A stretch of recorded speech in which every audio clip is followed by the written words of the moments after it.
ನಿಖಿಲ್ ಕುಮಾರಸ್ವಾಮಿ ಅವರನ್ನ 25-30 ಸಾವಿರ ಅಂತರದಲ್ಲಿ ಗೆಲ್ಲಿಸೋದ್ರ ಮೂಲಕ ಈ ಸರ್ಕಾರಕ್ಕೆ ಪಾಠವನ್ನು ಕಲಿಸಬೇಕು.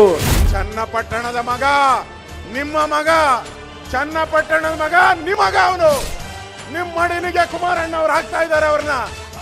ಕುಮಾರಣ್ಣ ಅವ್ರು ನಿಮ್ಮ ಮಡಿಲಿಗೆ ಹಾಕಿದ್ದಾರೆ ಇವತ್ತು ಅವ್ರನ್ನ. ನಿಖಿಲ್ ಕುಮಾರಸ್ವಾಮಿ ಅವ್ರನ್ನ ಬೆಳೆಸುವಂಥದ್ದು, ಅವ್ರನ್ನ ಆಶೀರ್ವಾದ ಮಾಡುವಂಥದ್ದು ಎಲ್ಲ ನಿಮಗೆ ಸೇರಿದ್ದು. ದೇವೇಗೌಡರು ಒಂದು ವಿಶ್ವಾಸ ಇದೆ ನನಗನ್ಸದೆ, ಇನ್ನೂ 10 ವರ್ಷ ಕಾಲ ದೇವೇಗೌಡರು ಸಾಹೇಬ್ರು ಹಿಂಗೆ ಇರ್ತಾರೆ. ಈ ಮೊಮ್ಮಗ ಗೆದ್ದ ಮೇಲೆ ನನಗನ್ಸದೆ ಇನ್ನೂ ಸ್ವಲ್ಪ ಚೈತನ್ಯ ಬರ್ತದೆ. ಕ್ರಮ ಸಂಖ್ಯೆ 1 ಚನ್ನಪಟ್ಟಣ ನಮ್ದು ಅಂತ ಹೇಳ್ಬೇಕು ನೀವು. ಕ್ರಮ ಸಂಖ್ಯೆ 1